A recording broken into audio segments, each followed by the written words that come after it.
كردستان الساحة الحقيقية للنضال. يا جماهيرنا ناضلي وارفضي واقع النكسة. يا أيها الشعب العراقي الأبي، يا جماهير شعبنا الكردي المناضل، لقد واجه شعبنا الكردي عبر سنوات نضاله الطويل العديد من المؤامرات والدسائس الشرسة. النصر لكردستان الجريحة، المجد والخلود لشهدائنا الأبرار. الحزب الديمقراطي الكردستاني، القيادة المؤقتة، في 10 من كانون الأول عام 1975.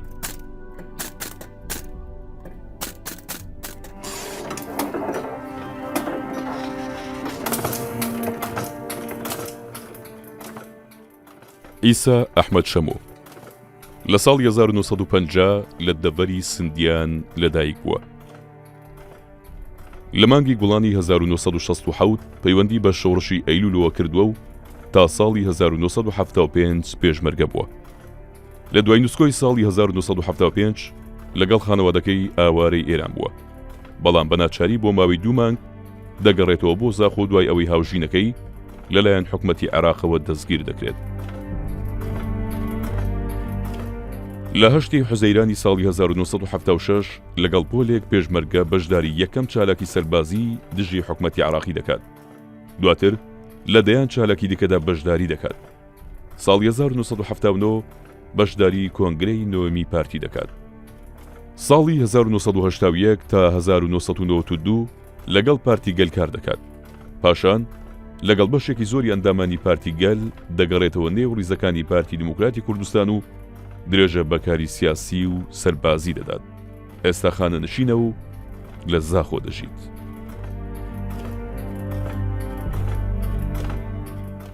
بینەران و بیسەرانی خۆشەوی سڵاوتان لێبێت. ساڵی 1975 کە شۆڕشی ئەیلول لە گەلە کۆمەکەیەکی نێونەتەوەییدا گلا، ئەو کاتە سەرانی حکوومەتی عێراقی و بە تایبەتی حیزبی بەعس پێیان وابوو کە جارێکی تر شاخەکانی کوردستان پێشمەرگا بەخۆیانەوە نابینن. بەڵام زۆری پێنەچوو کۆمەڵێک لاوی خوێنگەرم جارێکی تر دەستیاندایەوە چەک و ڕوبەڕووی حکوومەتی عێراقی وەستانەوە. یەکێک لەو پێشمەرگە سەرەتایانە کاک عیسا ئەحمەد شەمۆیە کە ئەمڕۆ لەگەڵماندایە و شایەتی لەسەر کۆمەڵێک ڕووداوی گرنگی ساڵانی 76 و 77 و دواتر دەدات. کاک عیسا بەخێر بی بۆ بەرنامەی پەنجەمۆر. خۆش بێ، سلامەت بێ، ئێوەژ بەخێر بێن بەسەر چاو و منتەقەی زاخۆ ئەمن خەڵکی منتەقەی زاخۆ مە عیسا ئەحمەد شەمۆمە. لە ساڵی 1975 ئەو کاتەی کە شۆڕەش نەکسا هێنێ، وابزانم تۆ لە دوا شەڕێکی دوور و درێژی بەشداریەکەی پێشەوەی کە بچنە ئێراگە بە ئێران بە کورتی ئەگەر پێم بڵێ ئەو شەڕە لەکوێ کراوە دوا شەڕ بوو کە تۆ بەشداری تێدا کرد؟ بەێ ئەو وەختەی ینی وەختی شۆڕەشی تێک چوە لە حوتا و پێنج و ئەمە بەرە ئیرانی ڕۆیشتونە و ینی ئایلەی گەلک خەلکی دیترژێ ینی بەرە ئیرانی ڕۆیشتن. دوای ئەمە ڕۆیشتن ئیرانی تقریبن مدەتی مانگێکی ئەمن لە ئیرانی ماوم و گەڕامەوە لۆ کوردستانی، ینی لەبەر چی گەڕامەوە؟ ئەو وەختەی عایلەی ما برە جنوبی ینی گرتم برن جنوبی، بەس باوک و برامون و کەسوکارم هەموو لەگەل ئێمە بین. ئەمە ڕۆیشتین باژێرێ نەغەدێ لە خەتی تورکیا ڕۆیشتین باژێرێ نەغەدێ لە نەغەدێ گەڕامەوە. بەتەنیا گەڕایەوە ینی باوکتوانە لەگەڵە نەگەڕان؟ نەخێ ئەوە نەمانە ئەویدیمانە ئیرانی لە نەغەدێ. ئەمن ئەو وەختەی ینی بە ئەمری پارتی و بارزانی ئەو وەختەی ینی ئەمن هاتم من سوال لە ئەویدی ئەسعەد خۆشەوی کرا. وەختە ئەسعەد خۆشەب ئامر هێزی ئێمە بی، من پرسیارشوی کرد گوتی دەگەڕێمەوە بە شۆل و بە ئایلەی من ینی حکوومەتی عێراقی گرتووە نزانم چی لێ کردووە چی لێ نەکرد. ئایلە مەبەست ژن و ئایلە ینی ئەو وەختە ینی منداڵێکمە هەبوو. بێجا ئەو وەختە ینی گرتم برنە جنوبی، برن جنوبی، من نزانیە بردونە جنوبی، من هەزێکی لە ماڵن بەهۆی چی ینی مابینە لێرە بەهۆی منداڵی هەبوو ینی بە منداڵەوە مەجبور بین ینی بمینێت بەحال بوو ینی بەو شکلی ئەو کاتەوازم بۆ ماوەیەکی کورتی ژیرای لەلایەن حکوومەتی عراقیەوەیە بڵێ ئەو وەختەی ینی وەختی ئێمە تەسلیم بین ئەو وەختەی حکوومەتی عێراقیان من گرتم بردم دهۆکێ بە من گوت کە وەرە چۆن ئێوە ڕەبیعەی کەلیا شادا ستاند چۆن ئەتون لەگەل حەمید حەفزڵای بی ڕەحمەتە خودێ لێبێت ئەوە ئامر مەفرەزەی ئێمە بی قووەت زاریبە بی شۆڕشی ئەیلولە شوڕەشی ئەیلونە بەێ شوڕەشی ئەیلونە ئەو وەختەی ینی ئێمە مە دوو جارە ئەو وەختەی مە ئاوێتە ڕەبیعەی کەلیا شادا جارێکی مە ئاوێتێ ینی ئەمە مە نەجەحەتی نەوەرگرت ئەمە بریندار بین مە دوو برینداردان و ئەمە گەڕانەوە بریندار حەمید حەفزڵا بی ڕەحمەتە خودێ لێبێت ئەنسانێکی شۆڕەشگێر قارەمانێکی ڕێکۆپێک دوای ئەوی ئەمن بریندار بیم ئەمن بە ڕوومانەی بریندار بیم ئەوە بە ئەلغامێ ئەو برادەرێکدی دەگوتنێ حەیدۆ گەرماویە خەلکی دۆکیە ئەمە مەجبور بین گەڕانەوە وەختێ ئێمە بریندار بین ئەمە گەڕانەوە دوای چۆن بەربوویت چۆن بەریاندایت ینی کە جیرای لەلایەن حکوومەتەوە دوای ئازا دەکرێوانی بێجە وەختەی ئەمن گرتم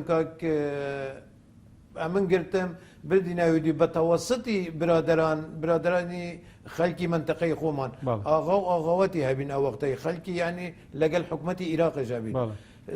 وەختەی ئەوەنە تاقیقی مەکرد و استخبارات و ئەوەنە تاقیق مەکرد بە تەوەستی خزم و کەس و کارەکان هاتن تەوەستی کردن ئەمن بە کەفالەت بەردا وەختەی ئەمن بەردەم هەمە ڕاستن ئەمن هەلات چیتەوە ئێران ڕاستن هەلاتم و بە عایلەوە بە ماڵەوە بە برا و بە کەس و کارە ئەمە ڕۆشتین ئیرانی باشە ڕۆشتی ئیرانی لە نەغەدێ ماوە باشە کاک ئیسا ئەو کاتێک کە ئێوە چوونە ئێران ینی هەم تۆ هەم خەڵکی تریش ئێوە لەو باوەڕێیا بوون کە جارێکی تر شۆڕش دەست پێ بکاتەوە طبعاً ئێمە باوەری پێ هەبی مە باوەری بە خۆش هەبوو باوەری بە شۆڕەژە هەبوو یعنی هەندێکەشمە ئەوی بزاوە خوینگەرمی و کورداتی و حەز لە کورداتی کرد محاولەی کرد ئەمە بگەڕێنەوە بینە کێندەر بینە کوردستانی باکوور کوردستانی تورکیا لە منتەقەی ئولو دەرابین ئەمن لە منتەقەی ئولو دەرابین لە گوندی ڕۆبۆسکی دوای ئەوە قیادەی موقت تەشکیلکردن بەسەر کێشیەک جنابێ کاک مەسعود و نێچی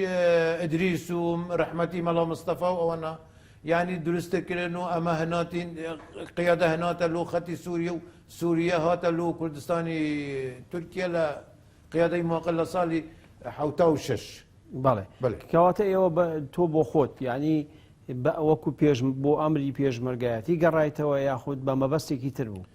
کە تۆ گەڕایتەوە ینی ئێرانەوە گەڕایتەوە ئەمن دوو بابەتی هەبی بابەتێک ینی من پێت گوت ینی خیزانم لە ئەویدی مابوو لە عێراقی مابوو ئەمن لەو بابەتەی گەڕامەوە دوایژی ینی ئەنتیساڵی مە پێ دەکردن ینی ئەنتیساڵ بە برادران و بە قیادەی موقت ئەوەنە بەمە کرد مە بەوانە کرد ئەوەنە زانیە ئەمە لەکێن دەرێنە و ئەوە لەکێن دەرێت باشە چییە لەو سەرکردانی ئەو کاتەی شۆڕش پەیوەندی هەبوو یاخود لەگەڵێەوە قسەی کرد و باسی شۆڕش دەست پێکردنەوەی شۆڕژ یاخود نیازی شتێکی وایان بەێ ڕاستە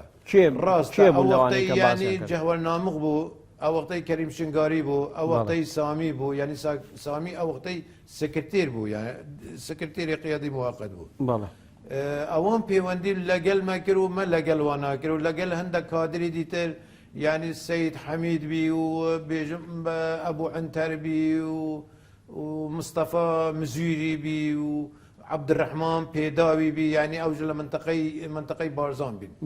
باشا ئێوە کە لە ئێرانەوە گەڕانەوە هاتنە باکووری کوردستان ینی ئەوەندە ئاسان بوو بۆتان بەچی بە پاسپۆرت هاتن بە قاچاق بە پاسپۆرت بە تەوەستی ناسیاری و دۆستاتی و خزمانەتی و ئەوەنە ئەمە هاتینە ئەمن مامە گوندی ڕۆبۆسکی گوندەکە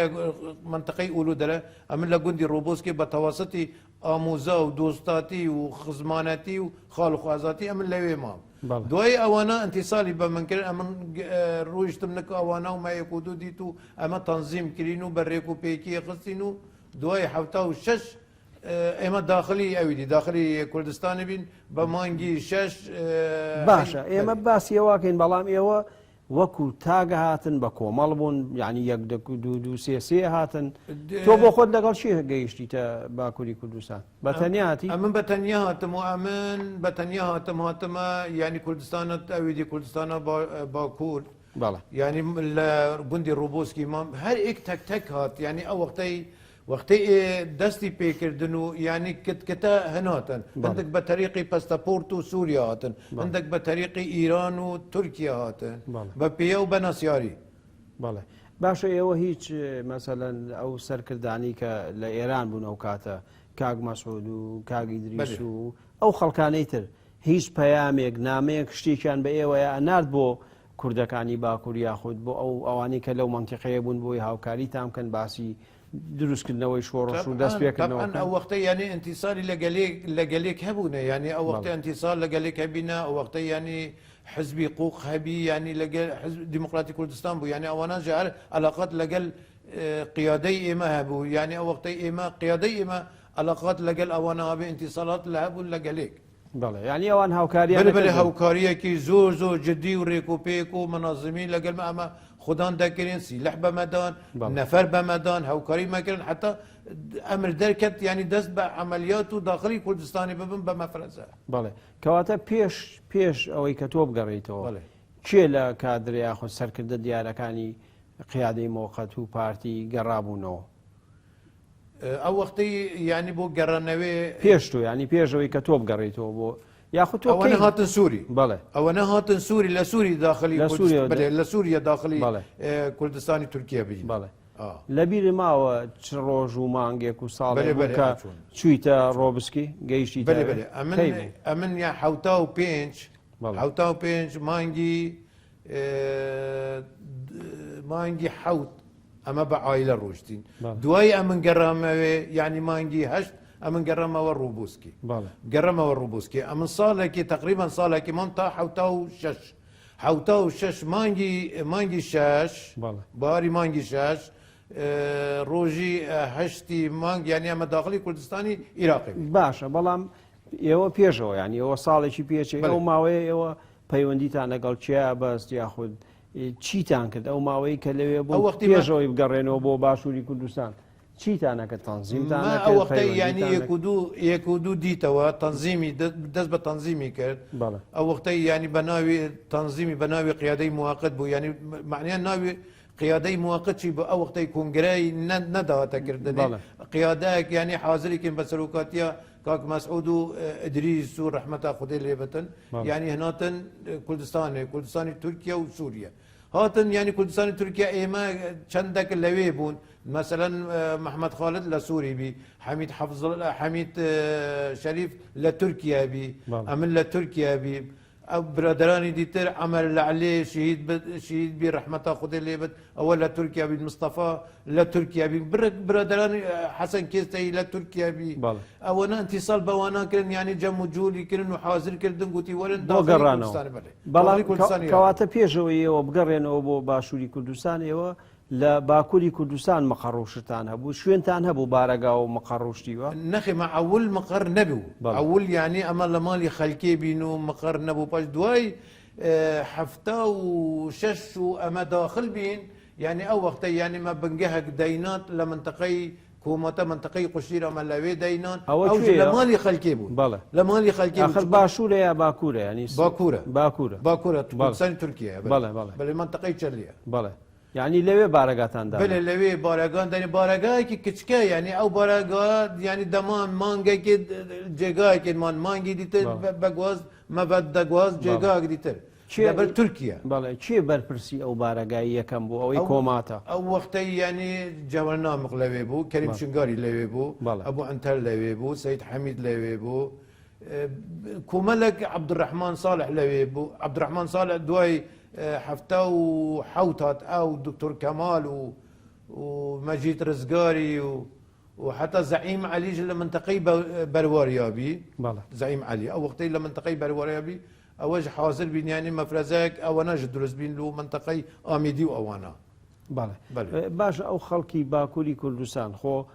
ئەمانە یعنی بڵێن تەنزیماتێکی حیزبی پێشتر ڕەنگە ینی خەڵکی باکوور هەبوون لە شۆڕشی ئەیلولا خەباتیان کرد وەختی خۆیدا لە شۆڕشی ئەیلونی لەگەڵ مەدابین هەندێک شوانە لەگەڵ مەدابین ئەوانش کاریگەریانەش حاضر بوون ینی حاضر بوون لەگەڵ شۆڕشی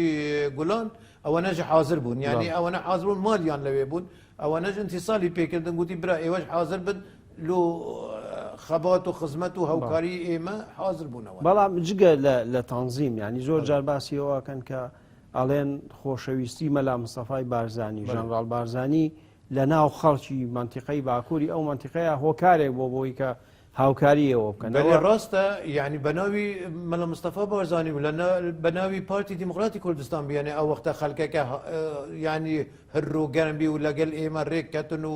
ڕێکێ خستن و داخلی کوردستانی بین و مەفرەزەی ئەول ینی مەسەرەن ئەمە داخل بین ئەمن تنێ عێراقیەک لەگەل مەفرەزەیەکی برادرانی خەڵکی تورکیا بیم ئەو برادرانە هەمووش خەڵکی ئێمە باسی ئەو مەفرەزەیەکەین دیارە تۆ حەزەکەی زۆرتر باسیکەی بەڵام ئێمە بەتاکید باسی ئەو مەفرەزەیەکەین چونکە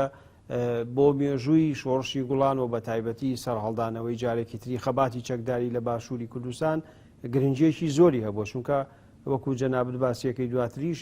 ینی ئێوە یەکەم چالاکیتان کردووە بەڵام هەر ئەگەر لەگەڵ باکووری کوردستان ئەی ڕۆژاوای کوردستان دەوریان چی بوو ئەو کاتە پێشەوەی ئێوە دەستکەنەوە بە خەباتی چەکداری و بێنەوە باشوور ئەوانی شاوکاریان نەکردن ڕۆژاوە بەێ ڕۆژئاواژێ بە تایبەتی زۆر جار باسی قامیشلوەکە هاوکاریەکی ێژگا خەڵکی ئاواژە هەوکاری ئێمە دەکردن ئەو وەختە هەندێک برادرانیمە مهاجر بین لە ڕۆژئاوا بین هەوکاری وان دەکردن یعنی ئەو ژێوەکی خزمەتی لۆوە ناکردن هەوکاری وان حتا پێشمەرگەی وانژە دەرباز بین لۆ باکوور و هاتن باشوور ینی لەگەل ئێمە مەفرەزە بین و پێشمەرگە بین و هاوکاری باش هاوکاری باش لەمە دەکردن ڕاستی کوردستان ینی کوردستان هەمووی هاوکاریمان کردووە ئەی باش دڵسۆزانە مخلصانە دیموکراتیاتان ئەی کاک ئیسا و کاتە ینی ئەو منتیقەیە لەلایەنی سنووریەوە وەکو نێونەتەوەی لەژێر دەسەڵاتی تورکیا بووە ڕاستە خەڵک چۆن ئێوەیان نەشاردەوەم لە میت و لە جێیشی تورکی و لەمانە ینی بە چ شێوەیە خۆتان نەشاردەوە یاخود خەڵکەکە چۆن هاوکاریان نەکردن بۆ ئەوەی لەگەڵ ئەوانەیە بەرخورد نەکەن یاخود هیچ نەبێ تووشی شەڕشتیوانە بن کاکە ئەو وەختەی ینی خەڵکێکی شۆڕژگێر بی خەڵکێکی مخلصبی خەڵکێکی سوتەی کوردستانی بی هەرچە پارچەی کوردستان نەکو ینی عێراقێتنێ ئانێ تورکیەتنێ ئانێ سووریتنێ هەموو ینی سوتەی کوردستانی بین و خەبات و خزمەتە بارزانی ینی لە بەرچاوی وان بی ئەو وەختە ینی ئەوەنە هەموو هاندەر بین لەگەل ئێمە خەبات و خزمەتی بکن لە کوردستانی عێراقدا چکۆ لە کوردستانی عێراقی دەستی پێکرد لە کوردستانی تورکیا و لە کوردستانی سووریە لەبەر حکوومەتی سووریە و لەبەر حکوومەتی تورکیا نەشیان لەوێ دەستی پێ بکەن مەجبور بین ینی ئێمە لە منتەقەی کوردستانی عێراقی دەستی پێکن دەستی پێ بکەین ئەوەنە زۆرە هەوکاری ئێمە دەکەن ڕاستی بەڵێ باشە پێشەوەی ئێوە ئەو چالاکی سەربازی یەکەمکەن ئێوە ژمارەی پێشمەرگەکانتان زۆر بوون هەموو هێزەکانتان لەناو سنووری باکووری کوردستان نبوو یاخود تاق و تۆک هاتبوونەوە ئەم دیو تاق و تۆق هاتبینەوە دوایمە دەستی پێکرد ینی تاق و تۆق تقریبا منتەحقاتی ما ینی ئەوی هەڵ هاتن و لەبەر حکوومەتی هەڵداهاتن تقریبا ینی ساڵی حوتا و هەشت ئەوەنە هەندێک ینی هەڵاتن لەبەر حکوومەتی عێراق ئەو وەختەی پێ حەسا ینی هەوکاری ئێمە دەکەن یان تەنزیماتی پێدەحەسان ینی خەڵک داهاتن کوردستانی تورکیا دەگەهێشتن قیادەی موقتەوە وەختەی چکۆ وەختەی قیادەی موقت حاضر بوو خەڵکێکت داهاتن باشە پێشەوەی ئێوە بچنە باکووری کوردستان جەوەرنامیق و کەریم شنگالی ئەوان چوو بوون یان ئەوان دوای ئێوە هاتن ئەوەنە ینی تقریبا حوتا و شش ئەوەنە لە سووری دەرباز بین سووری دەرباز بین هاتین مەبەستم ئێوە پێشەوان چوون ئێمە هەندێک لە پێشی وانە حاضر بین لەوێ بەس ئێمە چاڵانگی و ماڵانگی و شتان بزا و ئەوە نەدەکرد هەر یەکێمان لە گوندێکی خۆت دەپاراست کە بزانین چی دەبتن بەڵێ کات چی دەبتن بەڵێ کەواتە ماتۆڕی سەرەکی ئەوان بوون کە هاتنەوە ئەوان ئەوەنە هاان دەربین وەکی دەلێت دەول لە نکوان بی ئەمر و قیادە ئەوە نەبین ئەوانە ینی ئەمری بەمەدەدا گوتی ینی ئەمە دەست پێ بگین دەست تەنزیم و مەفرەزە و چاڵانگی لە خوارێ دەستی پێ بەڵام ئەمانە هەمویان لە پەیوەندیان هەبوو بەیەکەوە ینی ئەو کاتە هیچ جیاز و لاسەرکی و شتیوە هەبوو یاخود چۆن پەیوەندیتان ڕاستە ئەو وەختەی جیهاز و لاسەرکی و ئەوەنە نەبی ئەو وەختەی پۆستە و پۆستەکاری هەبی برادەر و ناسیاری هەبین دەهناتن لەوێ ینی دەگوتنێ ئەمر پێدەدان گوتنێ دەست پێ بکەن و یان حاضری بکن و داخلی کوردستانی عێراقی بوون بەڵێ ئەو وەختەی باو شکلەی بی ڕاستە جیاواز ئەوەنە نەبی ئەی ئەگەر باسی هەندێک کەسایەتی بکەین کە دەوریان هەبووە لە شۆڕشا بە تایبەتی لە سەرەتاکانە هەر یەکەیان مەسەلەن کاک جەوهەر لامیق دەولیچی بوو کاک ئەوەنە سیاسی بی کاکەریم دەولیچی بوو کاک سامی ئەمانە دەوریان چی بوو لە تەنزیمکردن و کۆکردنەوەی پێشمەرگەوەوانە هەر یەکە و دەوری خۆی بینی یاخود بە یەکەوە ڕاوێژیان نەکرد چۆن دەزانی کاک چوونبی ئەو وەختەی ینی جەوهەر نامق و کەریم شنگایی لە منتەقەی لەقی یەک بین پێدەگوتن لەقی یەک بەڵێ لە منتەقەی زاخۆ لە منتەقەی چەلێ بینە منتەقەی تورکیا چەلێ عەبدوڕەحمان پێداوی و ئەوانە لە منتەقەی بارزان بین لە منتەقەی بارزان بەڵێ لە منتەقەی بارزان لە حدودی هەرکو بێداو بین مەسەلەن میلازم یونس لەوێ بوو ئەو وەختەی لە شەت یونس بی مستەفا نێوەهیل وێ بەتر بی کاک سامی و ئەوانە لە منتەقەی سیدەکا بین منتەقە بە منتەقە تەوزیع کرد بێت لە منتەقەی سووران کاک نادر هەورەمانی و ئازاد خەفاف و سلێمان قەساب و نزانم ئەو مەجموعەی دیتر عارف تەیفۆر و ئەوەنە لەوێ بوون دوای ئەوە یعنی یەواش ئەو کادرانە ینی بلاوکردن ئەو کادرێ دەهاتن ئان هەڵ داهاتن ئان لە ئیرانێ داهاتن ئان لە سووری داهاتن ئان لە خەتی پەستەپۆرتە داهاتن ینی تەوزیع ینی هەمویان هاتنەوە منتیقەی چەلێ ئەوانە و دوای لێەوە بلاویکردن تەوزیعکردن لەسەر منتەقەکەی بەڵێ ئەو وەختەی زیاتر لە چوە ینی لە دەرەوەی کوردستان و لە ئێران و لە سووریا و لە هەندێک لە ئیرانێ دەهاتن بە ڕێگە ئیرانی و بە ڕێگی شەمزینە و ئەوانە داهاتن هەندێک بە لە سووری داهاتن بە پەستەپۆرت و بە خەتی تورکیا و قاچاغی بە قاچاغی هاتن بە تەواسەتی برادرانی کوردستانی تورکیا ئەو وەختەی ینی زۆر حزبی قوق هەوکاری ئێمە دەکرد پێ دەگوتن قوق حزبی قوق بەڵێ ئەوانە زۆر هەوکاری مەدەکرد ئەی باش ئێوە چەکوشتانە بۆ کاتە ئەو وەختەی چەکوتژ لە سووریا دەهات وەڵی ئەمن هەموو چەکدار بوونەوەی کە لێ بوون ئەوی دەهاتن چەک لەگەڵ خۆت دەینان گەلک ئێمە ینی چەکی کوردستانی تورکیا پێ وەردەگرێت ئەمانەت یان بە دووستاتی یان بە کڕیار پەیدا دەکرد من بخۆی یەکش لەوانە بین من چەکی برادەرێکی لێ وەرگرت حتا من داخلی کوردستانی بین ئەول عملیات من چەک ڕاکرد من داوام ملێ خۆ چەکیوی پێشکێشی کرد من گوتیەوە چەکی تووە و مەمنونی یەکەم چەکی تۆ چی بوو پێ ئەوی بە من داوە سینی بی کەلەشینکۆفێکی سینی بی ئەوی من لەسەر کەلەخە ڕاکرد کەلەشینکۆفێکی سیخۆ بی ئەرێوەڵ یعنی کەواتە تۆ یەکەم فیشێکی خۆتت بە چەکی کوردێکی باکووری تەقانەوە ئەرێوەڵە بە چەکی کوردی باکوور بە سیلەحیوی بە چەکیوی بە تفەنگیوی بە نانیوی بە هەواڵانی کوردی باشوور باکووریانی ئەی ئەو کاتە مەسلەی بریندار بوون و مەس خەستەخانە و دەرمان و شتان هەبوو هیچ ئەو کاتە کاکە ئەو وەختەیژی وەختێ مەفرەزە تەشکیلکردن و مەفرەزەکان هەناتن لە کوردستانی عێراق ئەو وەختە ئێکەمین مەفرەزە ئەمە داخل بین لە منتەقەی زاخۆ جا ئێمە پشوویەگەین و دوایی باسیێواکەین کە ئێوە یەکەم مەفرەزە ئاشنە باشووری کوردستان بزانین چیتان کردو